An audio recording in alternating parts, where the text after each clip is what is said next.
એક શેઠ સવારમાં આમ દુકાન ખોલીને બેઠો હોય, વારે ચોટે વળી અગરબત્તી કરે. ઘણાય તો સવારમાં અગરબત્તી કરે, ગરમ દૂધ લે, એમાં એલચી નાખે, પછી ધુવાણા ભગવાનને દે ને ટાહોળે પોતે ઉપાવ.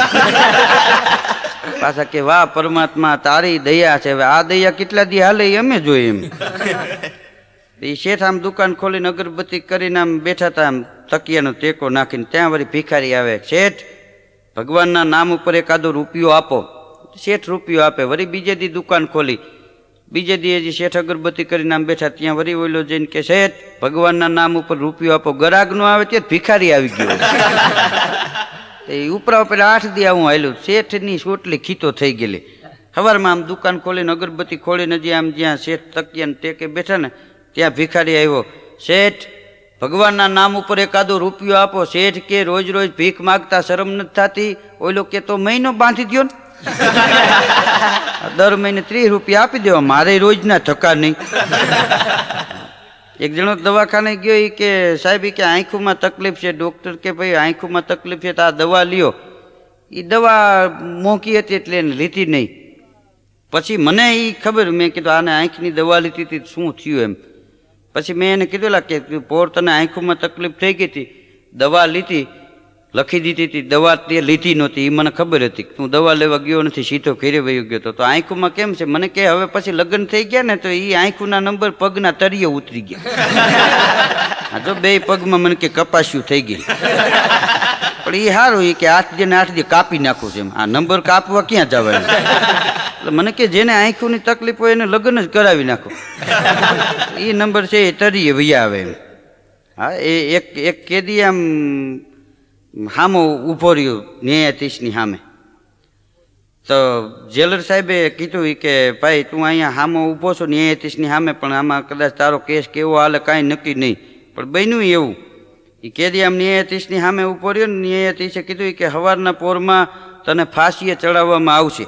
તો ઓલો કે સાહેબ કે સવારનું રાખો, મને હાંજે જ ફાંસી બળી જાવી જોઈએ, સવારના પોરમાં નહીં. પણ કે તને અહીં કાયદો છે ને સવારમાં ફાંસી ચડાવે, તને હું તારે ફાંસી હાંજે ચડવું સવારે ચડવું. એ કે સવારના પોરમાં ફાંસીએ ચડાવો ને દી બગડે. એને ક્યાં ફાંસીએ ચડાવ્યા પછી પાછું ફૂલે કામ ફેરવું હોય? ફાંસીથી કે હાંજે જ મળવી જાય, સવારના પોરમાં દી બગડી જાય, આખો દી મજા ન આવે કે અમને. હા, ડૉક્ટર સાહેબ આમ બેઠા હતા ને એમાં એક દર્દી આવ્યો. દર્દી કે સાહેબ કે તકલીફ બહુ રહે છે હો મને. પણ કે હું એટલી બધી તકલીફ રહે છે? એ કે તકલીફની વાત જવા દો.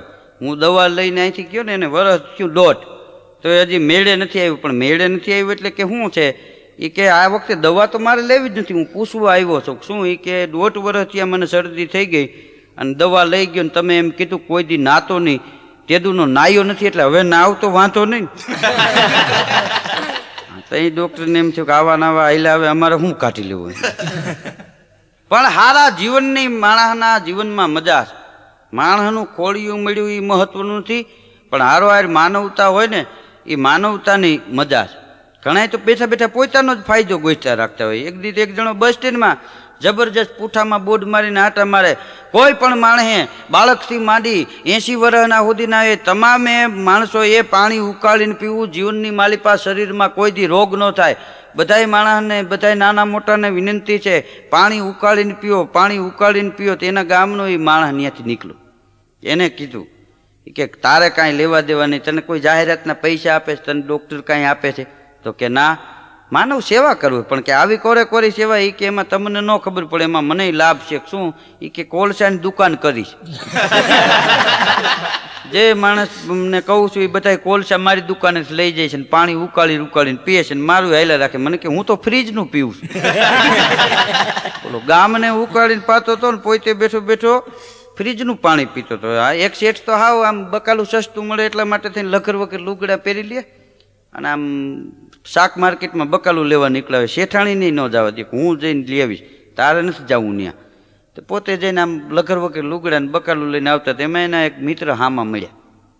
એ કે તમે આવા કપડાં પહેરીને કેમ બકાલું લેવા જાવ છો? એ કે બકાલું સસ્તું મળે. ઇસ્ત્રી ટાઈટ પહેરીને જાય ને તો એ રીંગણાવાળો 10ના 250 એમ કે દેતો હોય હાથમાં. એ કે આ વટાણાવાળો 11 રૂપિયાના 250 દે. આ હાવ લખર વખર લુગડા હોય એટલે સસ્તામાં બકાલું મળી જાય. ત્યાં ત્યાંથી ભિખારી નીકળો ને એ સાંભળી ગયો. એ કે તો મારી જેમ કે વ્હાઇટ કોટ લઈને નીકળો, મફત મળે, તમારે લઈ જ લેવું બધાને. હા, એ કે વ્હાઇટ કોટ લઈને નીકળી જાવ તો હા એમને મળી જાય એમ. હા, એક ભાઈનું નોકરીમાં ઇન્ટરવ્યૂ હતું. ભણતર સારું એમ છે, ભણ્યો તો ઘણું, એટલે નોકરીમાં ઇન્ટરવ્યૂ હતું. સાહેબે એને પૂછ્યું એ કે તમે તો આ બધું નોકરી વિશે વાંચ્યું છે ને? તો કે હા. એ કે નોકરીમાં કેટલા ખાતા હોય ખબર છે? ઓલો કે સાહેબ આમ તો લગભગ બધાય ખાતા હોય. સરકારમાં કોઈ ન ખાતું હોય ને એવું ન બને. કે સરકારમાં કેટલા ખાતા હોય? કે લગભગ ખાતા હોય. વડાપ્રધાનથી માંડી અને પટાવાળા સુધી તમામે તમામ ખાતા હોય એમ.